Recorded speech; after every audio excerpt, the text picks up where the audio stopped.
Hello and welcome to our Zoom transition meeting. Thank you all very much for joining us this afternoon, probably in a little more different circumstances than what we might have hoped for. It's the second consecutive year where we've had to have the meeting like this, but that's the way things are. I'll just go through very briefly the order of what's happening this afternoon. I'm just going to say a few words. My name is Chris Smith. I'm responsible for transition. I'm just going to say a few words to you about the transition process and where we are and what will happen in September with that. Then Simon Idden, assistant head teacher, will just talk a little bit about the pastoral system and how that works. We've got Lisa Tudor, who will be the head of year 7 for next year. She'll just talk briefly about the role of the form tutor and the head of year within that. And then we've got Mary Pope, who's deputy head teacher, who will talk about the year 7 curriculum and what sort of academic work our year 7s will be doing next year. And then we've got Andy Plasto, who's head of learning support, who will talk a little bit about SEND and how that will work with some of our students. So it is great to have you all here this afternoon. I'm going to start by saying one thing that has been different this year is that I have been able to visit our year 6 students in their primary schools, and that I didn't get to do last year. So that bit has been really good. Excuse me, I'm just going to admit a couple of other people. So it has been really beneficial to be able to visit our year 6 students in their primary schools and to talk to their teachers. And those visits are useful. We gather information and I talk to the students about the school. And the first thing I say to them is, I can't possibly tell you everything about Millbrae School. I'm not even going to try. And I say to them, actually, it doesn't matter if they forget most of what I tell them. And I do say, actually, it's not very often that teachers say that, but it's fine. It doesn't matter if they forget it. The main message that I want the year 6 students to remember when I speak to them is that I don't want them to be worrying. And I know it's easy for me to say, absolutely, but there isn't anything for them to be worried about because things can always be sorted out in September. And I think very much, if I was to say, well, what is the main purpose of the meeting today? Now, yes, it is to give information, absolutely, and we'll hear the information from the various members of staff that I've just mentioned, but it is also to try and reassure yourselves as parents that we don't want you to be worried about things and that we are very mindful of the fact that the transition process is slightly different this year, and we will do whatever we can to make sure that the students start in school when they join us is as smooth as it can be. And we do understand fully that for many students, there wasn't the open evening and they haven't been able to have the transition days. And so they haven't actually been on school site. And yes, of course, we will take that into account when they do join us in September. So where are we with the transition process so far? We've visited the students in the primary schools. That was very beneficial. We've obtained information from the primary school teachers, academic and pastoral and general all-round information, but we've also been able to have the face-to-face conversations with the primary school teachers, and those conversations are really invaluable. And for us here at Millbrae, they are very, very useful because they give us that picture of where the students are. And we've spoken to primary school teachers about the students, all the students as individuals, not collectively, as individuals. And then we have received friends requests from parents, from yourselves, and we've looked at all that information and we've put it together and we have compiled the tutor groups. So the tutor groups are now largely finished. And so you will hear what tutor group your child is in and their form tutor. You will hear that later this week, before the end of the week, hopefully a little earlier than that, but you will hear what tutor group your child is in and your form tutor this week.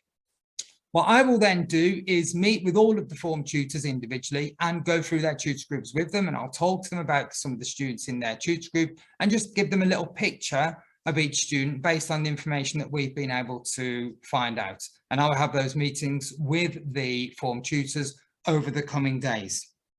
I will also talk to the tutors about the first day in September. And this is one of the questions I've been asked a few times is, what will happen on the first day in September?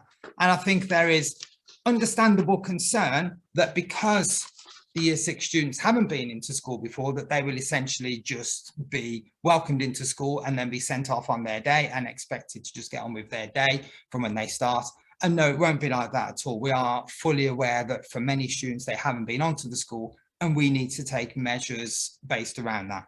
So what will happen on the first day is at 20 to 9, we will ask, and we will send this information out again, but we will ask the year 6 or the year 7 students to arrive on, we call it top yard, it's the area at the top of school by the car park, and there will be staff there. Now, one of the other advantages to going into the primary schools to see students is that we will be familiar faces. Myself, Miss Mackay from Learning Support, Miss Tudor, we will be familiar faces. So if they're in any doubt, they can come and find us. There will be staff there, and then we will usher, if you like, direct the students down the steps, away from the rest of the school body and straight into the school hall. And they will then have a few words from myself, but we will very much be then sending students with their form tutors to their tutor rooms, and they will have registration time as normal. Now, I'm fully aware that for many students, that will be the first time they meet their form tutor. And they will spend that 20 minutes, that morning registration, with their form tutor. But they will also then have period 1 with their form tutor. So their timetable won't start as normal straight away. They'll have period 1 with their form tutor, and their form tutor will then go through a lot of the academic and administrative information with them. So that will be things like the student planners, the lunch timetables, how that works, etc., location of various things around the school. And they'll talk to them and their timetable and just about how that works. And they will have that hour to do them, and that'll be really nice, because it will just give that a little bit of time for the students and the tutor just to spend a little bit of time with each other. They will also have period 2 with their form tutors. And during period 2, students will have an assembly in the hall. They will have their fingerprint taken so they can get set up for lunch, but they will also have a tour of the school from the prefects. Now, the prefects will be year 11s, and they are really important because they will spend the first 2 weeks with the tutor group, and they will meet the students, the year 7s, at the beginning and end of every lesson. They will take them to their next lesson. They arrange a time and a place to meet them at the end of break times and lunches.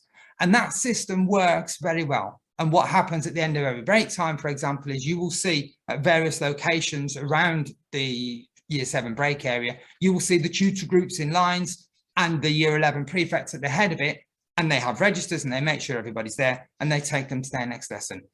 Based on previous experience, in the vast majority of cases, by the time that 2 weeks is over, most students, most year 7s have found their way around.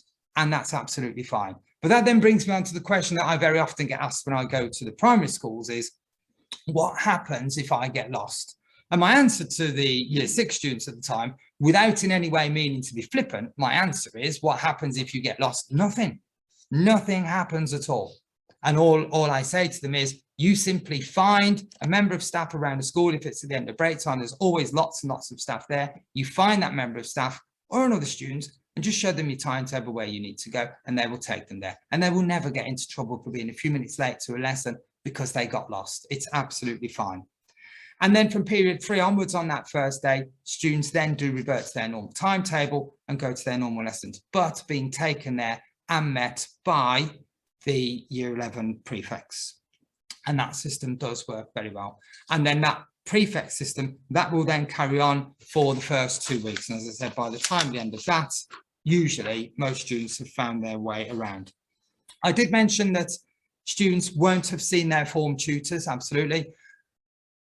In the next couple of days, there will be short introductory videos from the year 7 tutors on the school website. So do look in the transition section on the school website. It's in parents and then year 6 to 7 transition, and there will be introductory videos from the year 7 tutors there. They are simply aimed at students being able to put a face to a name, if you like, and so they can at least see what their tutor looks like and hear what they look like as well. There is also other information in that transition section, including what I've just spoken to you about the first day in September.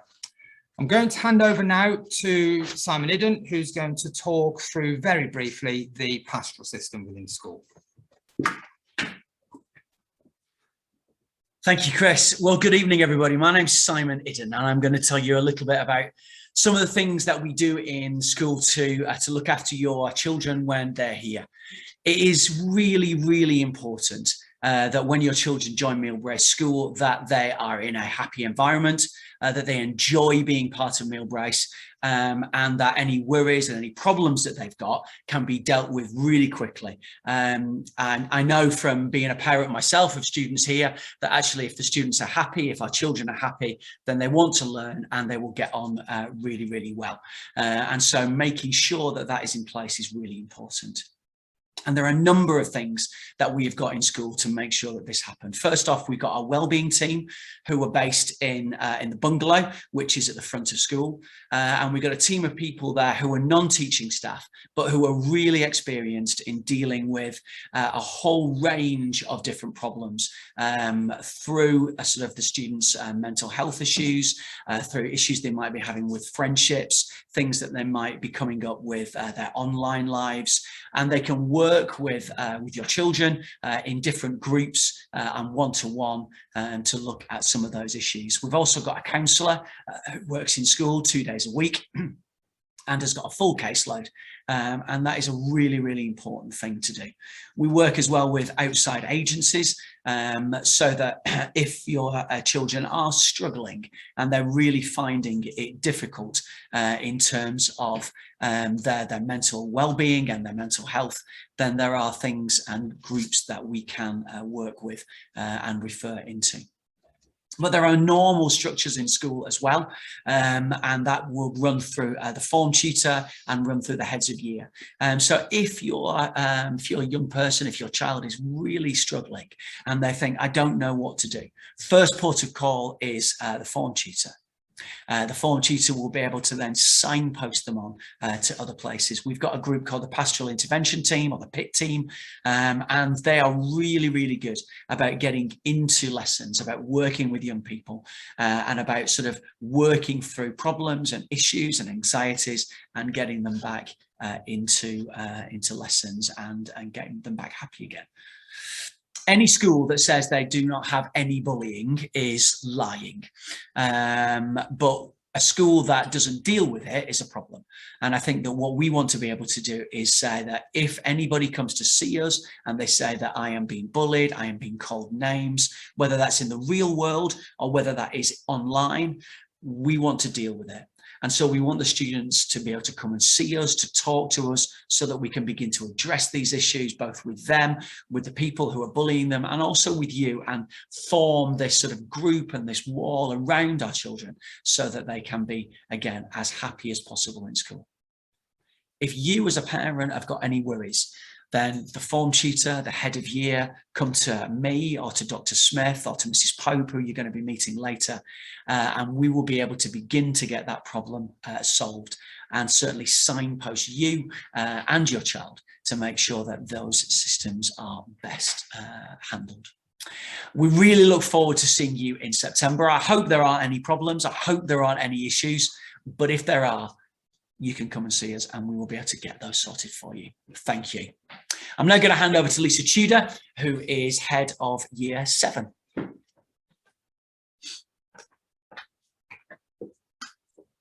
Hi there, good evening.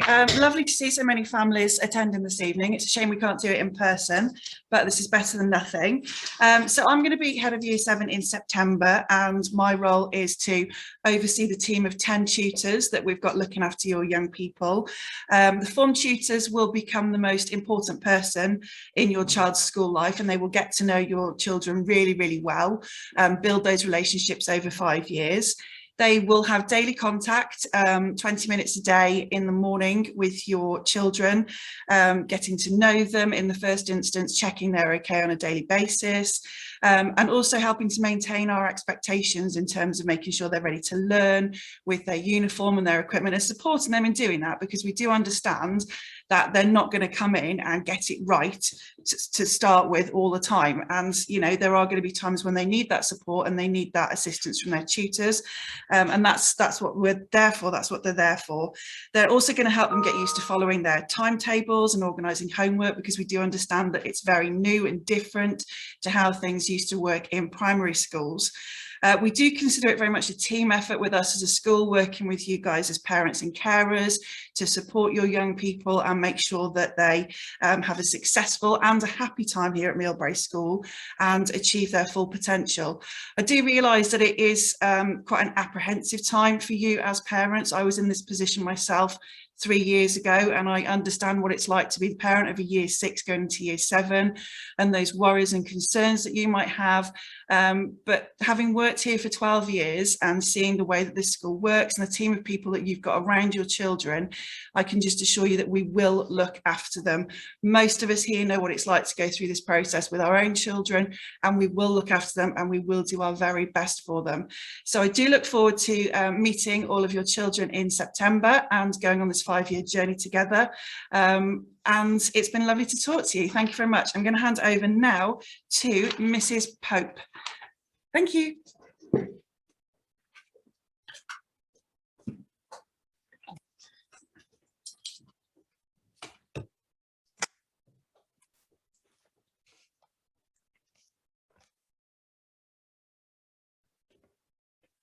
I'm just trying to sort out the screen. It's a little bit overexposed, I think. Yeah. Can't do that one. I turn out all the lights.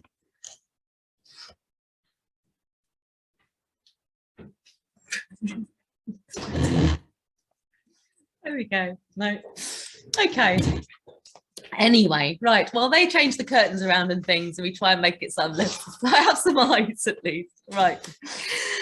I'm one of the deputy heads at Millbrae School. So there are 2 of us. One is Mr. Pearce, and he oversees Key Stage 4, and my name's Mrs. Pope, Mary Pope, and I oversee Key Stage 3.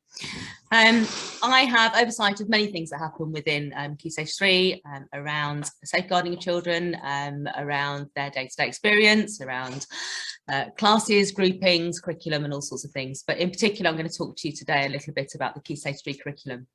So the students, as will already have been mentioned, follow a 2-week timetable.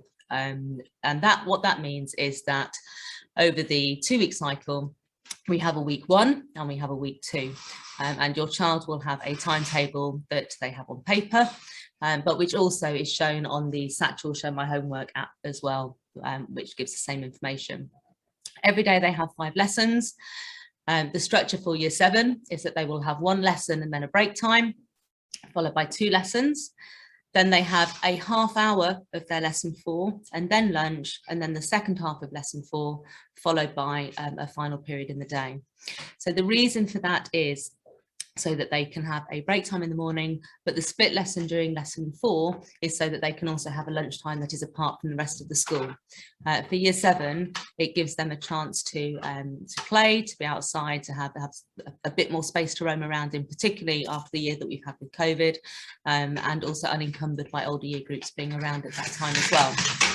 So as far as the actual subjects being delivered go, there's obviously a core of English, maths and science, and the students in year 7 will have more lessons of those subjects in comparison to other subjects, and those lessons will be distributed across the 2 weeks.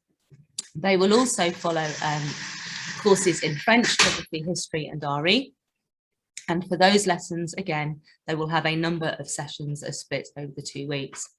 Then they will have some more practical subjects, so design and technology. And within design and technology, they will be taught in smaller groups that rotate around during the course of the year. So they will experience different elements within the discipline of design and technology. Some that might be more computer-based, some that might be more cooking or textiles-based, but they will get a range of experiences within that area. PE, one of the other practical subjects, art, drama and music as well. We have 1 lesson a fortnight, which is called PDC, which is the personal development curriculum. For those of you familiar with the curriculum at primary school, that most closely relates to what many schools call PSHE. So that's where there is work around citizenship, where there is work around sexual education and other areas like that that need to be covered. As far as the teaching groups go, so we're doing something slightly different this year. So last year, year 7 were taught almost exclusively throughout the year in their tutor groups initially. What we're going to do this year is that they will have a number of their subjects taught in their tutor group. So that is their group that they register with in the morning. During the course of the year, there will be some setting in some subjects, particularly maths is one that later in the year, not instantly and not on arrival, so not until we have seen your child, seen them work with us, and we can decide where best to place them. So there'll be setting in some subjects. And additionally, subjects like DT, where we need a smaller group, they will also be taught in a slightly different group there as well. The other subject area, there are a couple of subject areas, that have also requested what we're calling teaching groups. So these will be mixed ability groupings, very similar to a tutor group, however, comprised of different students to those in the tutor group. So the idea being that your child will have the opportunity to make friends with as many different people in different classes during their time in lessons. The other thing that will be happening at the beginning of each term is that you will be communicated an overview of the curriculum that your child will be studying during that term, which will give very brief details of the subject areas and the kinds of topics that they're doing, so that you are better placed to be able to support them at home if you wish to. Thank you for listening, and I will hand you now over to Mr. Plasto, who's the SENCO.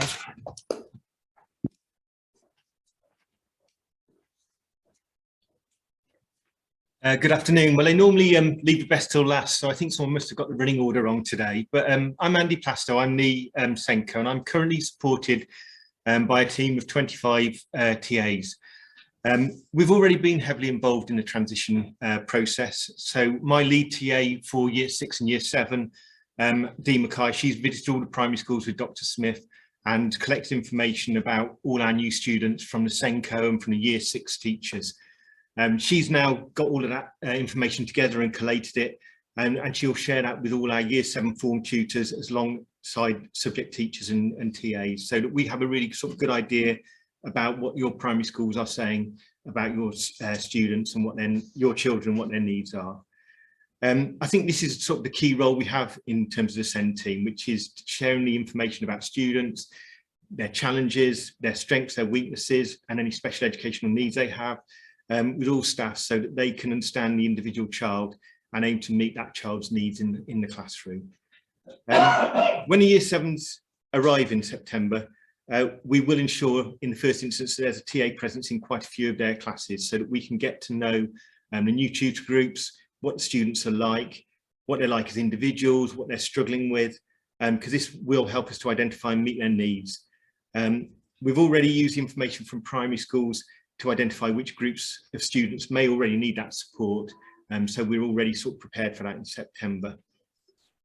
In secondary school, there's no substitute for high quality first teaching by subject specialists, so the vast majority of the support we do give our students is in-class support. So we'll have a TA presence in the classroom to help the subject teacher with the delivery of the lesson, and to support the learning of the students in that lesson. TAs support the whole class. They don't just sit with one student.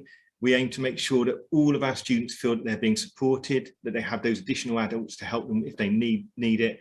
But we also want to make sure that those students who need the support the most don't feel different to everybody else and don't stand out. We want everyone to feel that the TAs are there for them, and will help them with their learning. Alongside all of that monitoring and that support in the classroom, as a school, we also do a number of assessments during the autumn term, and that information helps us to identify students who may need something additional on top of what they're having already. We'll look at that information and that data, and then we decide on whether there are interventions that are going to be relevant through that are offered by the Learning Support Department, our literacy team, or also some of our pastoral teams like the Wellbeing team and the PIT team that have been mentioned earlier. Throughout the time at Mill, we will continue through the SEND team to keep an eye on all the students and how they're coping. Often we find that our TAs are able to see things that teachers don't in the classroom, and they can help support and develop positive relationships with students and give them a really positive attitude to learning, and are able to support them really well. If you do want sort of more details about the sort of support students with SEND can get, if you go on the school website and look under school life and then the SEND support section, there is sort of a summary of everything that we do and how we try to approach supporting our students. But sort of in conclusion, I think we try to meet the needs of all our individuals in our school by sharing information with teachers, by monitoring the students and the progress they're making, by supporting students in class, running specific interventions for targeted students, but most of all by just building positive and supportive relationships with your children. I hope they have a really happy time with us at Meal, and we will do everything we can to ensure we support them. Thank you very much.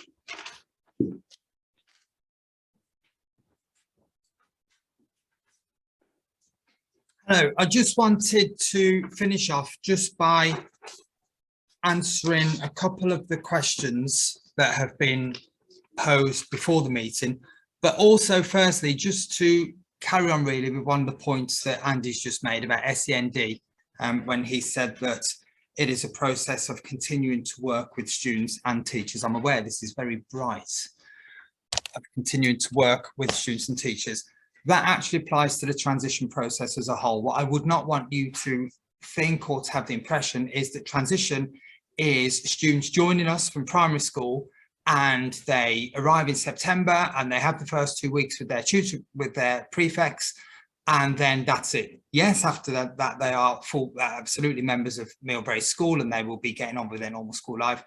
But the transition doesn't end there. We continue to look out for, to monitor, if you like, just to look after our year 7 students, not just in year 7, but right the way through school, but certainly and particularly in those early days of year 7. How does that monitoring take place? It takes place by the form tutor, by the very close working relationship between the form tutors and the head of year, by weekly meetings where any students that might be starting to struggle or if there is any concerns, those weekly meetings take place and those concerns are shared there. But also, and probably mainly, by encouraging and hoping that yourselves as parents are very clear that we want that communication from you. If you feel there is a problem, whatever it is, in September, then do let us know, because that way we can be upfront about it, as Simon said, and we can deal with it. But it is really, really important that we do know about that problem or whatever that may be, and then we can deal with it. So that communication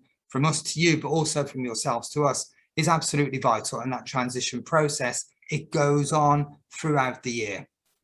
So a couple of the questions I was asked about the outline of the first day in September, and would there be any extra measures in place for students? I hope I went through those clearly early on. If you need any more about that, do use the year 6 email and ask me, but also again, have a look at the information that is on the website in the transition section about that. Another question I've been asked, and several of the questions centered around location. Will students have a tour of the school? Yes, they will have a tour of the school. That will be from the prefects. It will be during that period too, in the morning. But I do think students will find their way around very quickly, but they will have that site tour absolutely off the prefects. And the questions were, how will students know where things such as bike racks are and classes for lessons? Again, the prefects will take them to those. But if there's something like the bike racks that students want to know, form tutors will go through those to them. The form tutors on that first morning will be going through a whole range of information with students. And then when they do the tour, the students, they will point those out to the students. But again, a point that I'll be making to the year 7s is that the prefects are great sources of information. This will be their 5th year in school in September. So they will know a lot about the school and they'll know a lot about the day-to-day workings of the school. Another question that we had that relates very much, I think, to what Andy was saying is about if a student is, for example, has dyslexia, for example, and struggles in some areas, including maths, what help will she receive to do with that? Andy will just talk about that in just a moment. But I think another point from me is being able to visit students in schools has given us a whole range of information. And that information will be shared with tutors, but as is necessary, it will also be shared with class teachers as well. So class teachers, primarily via the SEN department, will receive the information that they need about the students in their classrooms. But I'm just going to hand over to Andy, who will talk very, very briefly about that question and students that are struggling. Hello again. So yeah, so one of the questions was about if you're a daughter who was dyslexic and struggles in some areas and how she'll receive help with that. So like a lot of our students who've got barriers to learning, we do have a significant number of students who display dyslexic traits. And obviously all their individual needs will be different. So until we meet the student and have them alongside us, we can't say for certain what that support would look like. Many may already have developed strategies to help them overcome their difficulties. But what we do in the first instance is make sure we let staff know about students and their particular learning profiles, particularly that of our dyslexic students.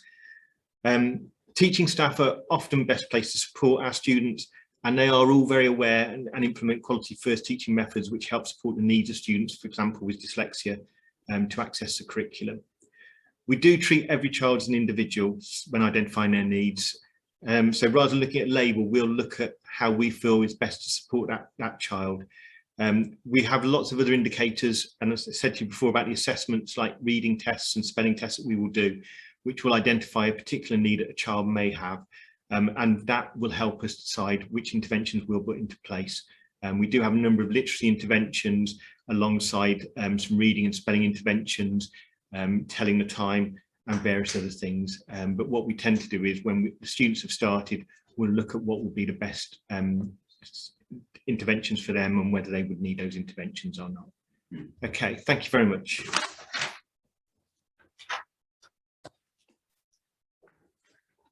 Okay, well, thank you all for joining us this afternoon. That concludes what we've got to say. If there is anything that we haven't answered, or even if you think of other questions that you would like answered, please do use the Year 6 Transition email, Year 6 Transition 2021@mail.co.uk. Use that email. We will pick up those messages and get back to you. But thank you all for joining us this afternoon, and have a lovely evening. Goodbye.